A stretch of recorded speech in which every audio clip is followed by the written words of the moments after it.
আসসালামু আলাইকুম এভরিওয়ান। আজকে আমরা এইচএসসি সি প্রোগ্রামিং অধ্যায়ের রাজশাহী বোর্ড 2023 আসা একটি সৃজনশীল ডিসকাস করব। আর ক্লাসটি শুরু করার পূর্বে আমি সবাইকে একটি বেশি রিকোয়েস্ট করব, তোমরা যারা আমার ইউটিউব চ্যানেলে এখন সাবস্ক্রাইব করো নাই, ইনশাল্লাহ সাবস্ক্রাইবের পাশে থাকবে। দেখো, আজকে ক্লাসে মূলত আমরা ধারার একটি উদ্দীপক দেওয়া আছে, দেখো সেখান থেকে ক, খ, গ এবং ঘ এর সমাধান করব। দেখো, ধারাটি হচ্ছে মূলত একটি 1 + 2 + 3 ... n সংখ্যক পদ। এই ধারাটির এখান থেকে আমরা মূলত গ এবং ঘ এর সমাধান করব। আর ক এবং খ ধারার সাথে রিলেটেড না, সো আমরা ক এবং খ এর আনসারটা আমি এখানে আগে লিখে রেখেছি যাতে ক্লাসটি ছোট হয়। দেখো, ক নম্বরে কি বলছে? ক নম্বর বলছে ভার্চুয়াল মেমোরি কি। দেখো বলছে ভার্চুয়াল মেমোরি কি। তো আমরা এটার অ্যান্সার এখানে লিখে দিই। দেখো, একসাথে অনেকগুলো প্রোগ্রাম চালালে কম্পিউটারের র্যাম নিজের মেমোরি ছাড়াও প্রয়োজন মতো হার্ড ডিস্কের জায়গা দখল করে। এটাই হলো কম্পিউটারের ভার্চুয়াল মেমোরি। আবার রিপিট করতেছি, দেখো ভার্চুয়াল মেমোরি কি। একসাথে অনেকগুলো প্রোগ্রাম চালালে কম্পিউটারের র্যাম নিজের মেমোরি ছাড়াও প্রয়োজন মতো হার্ড ডিস্কের জায়গা দখল করে। এটাই হলো কম্পিউটারের ভার্চুয়াল মেমোরি। দেন দেখো, ক নম্বরে কি বলছে? স্থায়ী ও অস্থায়ী মেমোরির মধ্যে পার্থক্য লিখো। এটাও আমি এখানে আনসারটা এভাবেই তোমরা পরীক্ষার খাতায় ভাবে দেখবে যদি আসে এটা। দেখো, স্থায়ী মেমোরি এক পাশে, অস্থায়ী মেমোরি এক পাশে, দুটির পার্থক্য এখানে লিখতে বলছে। সো এখানে যেহেতু 2 মার্কস, সো এখানে তোমাদের বেশি বড় করে লেখা দরকার নেই, দুটি পয়েন্ট লিখলেই হবে। এক নম্বর পয়েন্ট কি? কম্পিউটার বন্ধ করার পরেও যে মেমোরিতে ডাটা সংরক্ষিত থাকে তাকে স্থায়ী মেমোরি বলে। আর এখানে আবার এই পাশে অস্থায়ী মেমোরি পয়েন্ট কি লিখলাম? কম্পিউটার বন্ধ করার পরে যে মেমোরিতে ডাটা সংরক্ষিত থাকে না তাকে অস্থায়ী মেমোরি বলে। এখানে দেখো, একটা পড়লে কিন্তু আরেকটা হয়ে যায়, জাস্ট এটা বিপরীত। 2 নম্বর পয়েন্ট কি? দেখো, স্থায়ী মেমোরি হলো কি কি? দেখো, হার্ড ডিস্ক, রম, ডিভিডি, ইউএসবি ড্রাইভ ইত্যাদি। এবং অস্থায়ী মেমোরি আমরা জানি, এটা আমাদের অনেকেই হয়তো জানা, অস্থায়ী মেমোরি হচ্ছে কি? র্যাম। অস্থায়ী মেমোরি হলো র্যাম। তো এই গেল ক এবং খ এর সমাধান। এবার মূলত আমি এটাকে মুছে দিচ্ছি, তোমরা ইচ্ছা করলে এটাকে খাতা কলমে লিখে নাও অথবা স্ক্রিনশট দিয়ে নাও। এবার আমরা গ এবং ঘ এর সমাধান করব।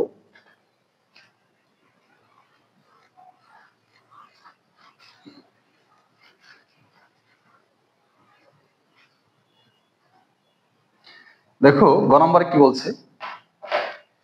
উদ্দীপক, এই যে উদ্দীপক বলছে, উদ্দীপকের ধারাটি ফলাফল নির্ণয়ের জন্য, উদ্দীপকের ধারাটির, এখানে র হবে, উদ্দীপকের ধারাটির ফলাফল নির্ণয়ের জন্য অ্যালগরিদম লেখো। দেখো, এখানে মূলত এই ধারাটার ফলাফল নির্ণয় করার জন্য আমাদের যে অ্যালগরিদমটা, অর্থাৎ বাংলা যে ব্যাখ্যাটা, সেই ব্যাখ্যাটা এখানে লিখতে বলছে। তো শুরুতে তোমরা যারা মূলত তোমরা স্টুডেন্ট, তো শুরুতে আমরা কি করব? শুরুতে তোমরা লিখবা যে উদ্দীপকের ধারাটির ফলাফল নির্ণয়ের জন্য অ্যালগরিদম নিম্নরূপ। এই কথাটা লিখে নেবে, লিখে দেন এখানে লিখবে।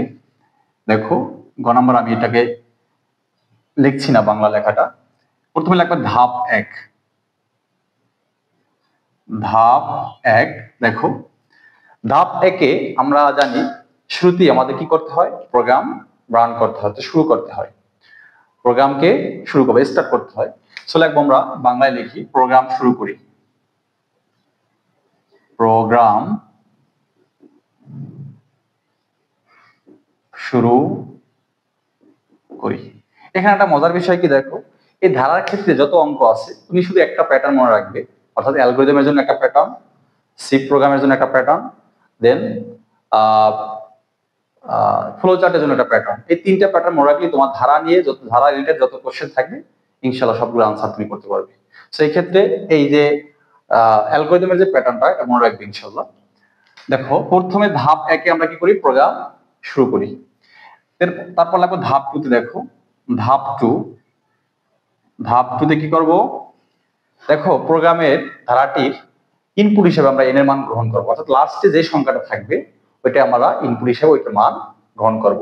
তো এখানে লিখবো আমরা ইনপুট হিসেবে n এর মান গ্রহণ করি। ইনপুট হিসেবে n এর মান গ্রহণ করি। তারপর ধাপ 3, এখানে আমরা চলক, দেখো চলক আমরা এখানে আই ধরে নেব, ইচ্ছা করলে তুমি এ ধরতে পারো, কিন্তু অলওয়েজ আমি আমার স্টুডেন্টস যারা আছে এদেরকে আই দিয়ে করাই। সো এখানে লিখবা চলক, চলক আই সমান সমান এখানে কত ধরবা, প্রথম পদ অর্থাৎ 1, চলক আই সমান সমান 1 এবং সাম ইকুয়াল 0 ধরি, এই কথাটা লিখবো 3 নম্বর ধাপে। এবার 4 নম্বর ধাপে আমরা ধাপ 4-এ আমরা এখানে দুটি সূত্র জানি, আমরা এখানে লিখতে হয়। একটা হচ্ছে 4 নম্বর ধাপে, একটা হচ্ছে সাম ইকুয়াল সাম প্লাস আই এবং আই ইকুয়াল আই প্লাস কত হবে, দেখো আই প্লাস 1 হবে, কারণ 2 এবং 1 এর পার্থক্য 1, আবার 3 এবং 2 এর পার্থক্য হচ্ছে 1, তার মানে আই ইকুয়াল হবে আই প্লাস 1। যত পার্থক্য হবে, দুটি পদের পার্থক্য যদি 2 হইতো তাহলে আই প্লাস 2 হতো, আই প্লাস এখানে আমরা নির্ণয় করে লিখব, নির্ণয় করি। এগুলো ধাপ 4। এবার আমরা ধাপ 5-এ মূলত শর্ত লিখবো। এখানে একটা ধাপ 5-এ আমরা একটা শর্ত লিখবো। শর্তটা কিভাবে লিখবো, যদি i less than equal n হয়, অর্থাৎ এই পদগুলো হচ্ছে প্রত্যেকটা পদে হচ্ছে i এর মান, তো এই পদ সংখ্যা যদি n থেকে ছোট হয়, লেস দ্যান হচ্ছে এই যে এটা হচ্ছে লেস দ্যান আর ইকুয়াল মানে সমান, যদি এই পদ সংখ্যাগুলো n অপেক্ষায় ছোট হয় অথবা সমান হয়, তাহলে কি হবে, সমান হয় তবে বা তাহলে তবে পরবর্তী তবে 5 নং ধাপের পর কত না 6 নং ধাপ, তবে 6 নং ধাপে যাই, তবে 6 নং ধাপে গমন করি, গমন করি, অন্যথায়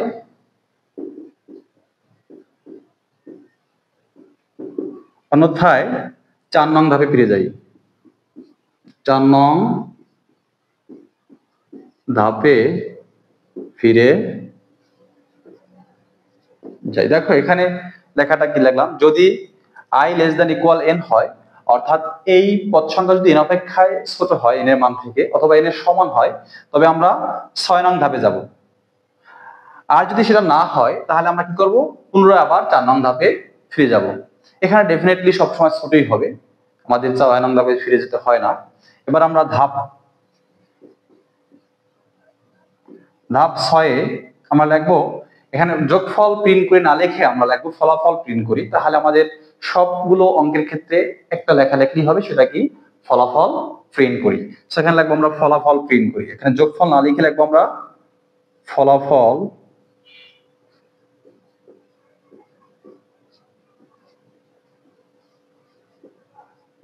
প্রিন্ট করি। এরপরে আমরা ধাপ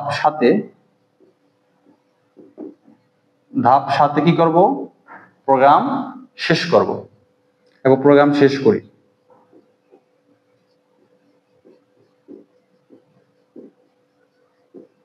এই হলো আমাদের গয়ের সমাধান। আমি একটু আবার দেখাচ্ছি তোমাদেরকে বিষয়টা। দেখো এখানে আমাদের এই ধারাটির অ্যালগরিদম লিখতে বলছে।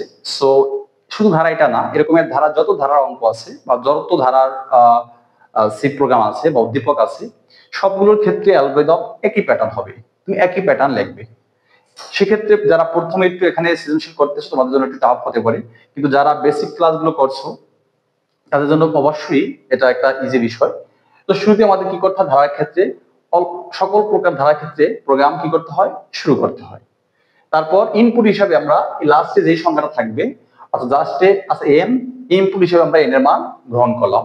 দেন এখানে আমরা চলক হিসাবে i লিখলাম এবং সাম লিখলাম, চলক i ইকুয়াল 1 এবং সাম ইকুয়াল 0 ধরলাম। এবার সাম, এটা একটা সূত্র, sum equal sum plus i এবং i equal i plus one নির্ণয় করি। এখানে আই প্লাস ওয়ান হয়েছে কেন সেটা অবশ্যই আমি তোমাদেরকে আগে দেখিয়েছি, আবার একটু দেখাচ্ছি। দেখো এই আই সমান এখানে 2 এবং 1 এর পার্থক্য কত? 1। আবার 3 এবং 2 এর পার্থক্য 1, এজন্য হচ্ছে I equal i plus one. পার্থক্য 2 হইলে তো আই প্লাস 2 হতো, পার্থক্য 3 হলে আই প্লাস 3 হতো। এবার দেখো যদি শর্ত আছে, যদি I less than equal N হয় তবে আমরা 6 নং ধাপে গমন করি, অন্যথায় 4 নং ধাপে ফিরে যাই। ধাপ 6 তে ফলাফল প্রিন্ট করি। এখানে যোগফল প্রিন্ট না করে লিখবা ফলাফল প্রিন্ট করি, তাহলে সবগুলোর ক্ষেত্রে সেম লেখা হয়ে যাবে। তারপর ধাপ 7 কি প্রোগ্রাম শেষ করি। এটা ছিল আমাদের গ এর সমাধান। এবার মূলত আমরা ঘ এর সমাধান করব। তো এটাকে আমরা মুছে দিচ্ছি, যেহেতু তোমার বোর্ডে জায়গা নেই, স্পেস নেই। সো তোমরা এটা স্ক্রিনশট দিয়ে নাও অথবা খাতায় তুলে নাও। আচ্ছা দেখো ঘ নাম্বার কি বলছে, উদ্দীপকের ধারাটির ফলাফল প্রদর্শনের জন্য সি ভাষায় একটি প্রোগ্রাম লেখো। কিন্তু এখানে কোনো লুপ বলে নাই নির্দিষ্ট করে যে ফর লুপে লেখো অথবা ডু হোয়াইল লুপে অথবা হোয়াইল লুপে লেখো। এখানে কোনো আমাদের লুপ নির্দিষ্ট করে বলে নাই। যদি এক্ষেত্রে কোনো লুপ নির্দিষ্ট করে না বলে সেক্ষেত্রে অবশ্যই তোমরা ফর লুপে লিখবে, কারণ ফর লুপটাই সব থেকে সহজ। তো শুরু করি আমরা। শুরুতেই লিখবে কি দেখো, উদ্দীপকের ধারাটি ফলাফল প্রদর্শনের জন্য সি ভাষায় একটি প্রোগ্রাম নিম্নরূপ বা লেখা হবে, এই লেখাটা লিখে নেবে। দেন শুরু করবো আমরা। তো আমাদের প্রোগ্রাম শুরু করার জন্য শুরুতে কি করতে হয়, আমাদের কিছু বেসিক লেখা লিখে নিতে হয়। ঘ নাম্বার শুরুতে আমরা কি করি, হ্যাশ লিখি, তারপর লিখি ইনক্লুড, তারপর stdio.h অর্থাৎ standard input output header file. Then আমরা কি লিখি, মেইন ফাংশনটা লিখি। মেইন লিখে এবার আমরা দুটি ফার্স্ট ব্র্যাকেট দিই। এবার আমরা এখানে একটা সেকেন্ড ব্র্যাকেট দেব, তবে আইএনটি নিব আমরা, যেহেতু এখানে পূর্ণ সংখ্যার জন্য আমরা আইএনটি অর্থাৎ ইন্টিজার। তাই ইন্টিজার হিসেবে আমরা এখানে কি নেব, আই নেব, অর্থাৎ প্রতি সংখ্যা আই।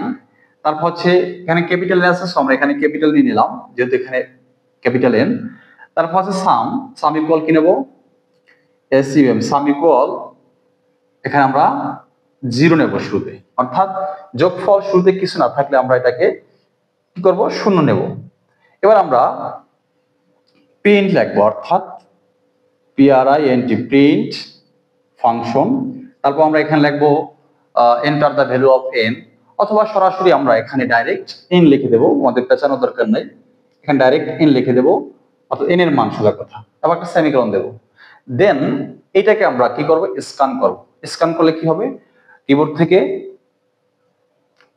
থেকে কি করবে, লেখাটা কম্পিউটার শো করবে, অর্থাৎ এখানে আমরা স্ক্যান এফ লিখবো, SCAN স্ক্যান এফ ফাংশন।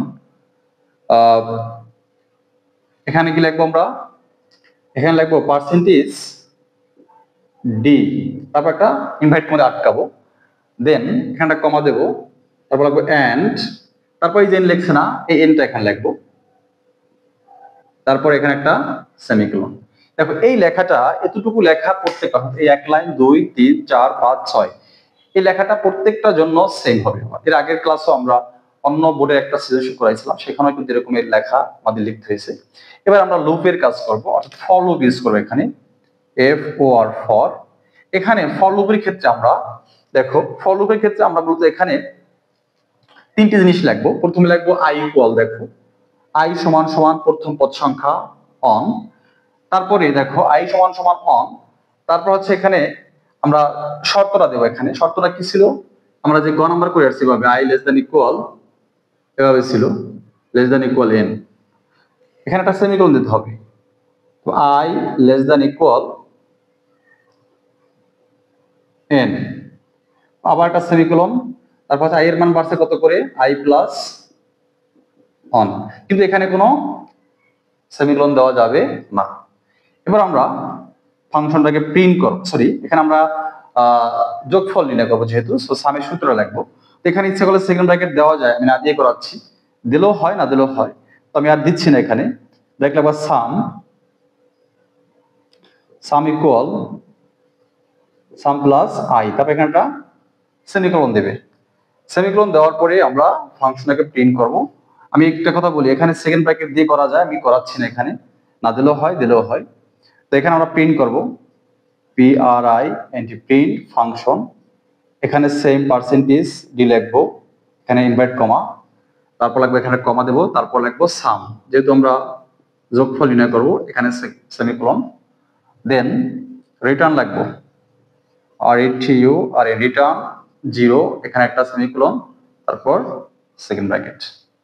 এটা যদি তোমরা প্র্যাকটিক্যালি করতে চাও তাহলে তোমরা সি কোডিং অ্যাপস আছে, এটা এই জাস্ট এই লেখাটা কোডিং করে রান করলে জাস্ট লাস্টে কি হবে, লাস্টে এন এর মান যাবে, এন এর মান যদি তুমি 100 দাও বা 200 দাও তাহলে একটা ফলাফল প্রদর্শন করবে। সো আজকে ক্লাসটি আমরা এখানেই শেষ করছি। আল্লাহ হাফেজ।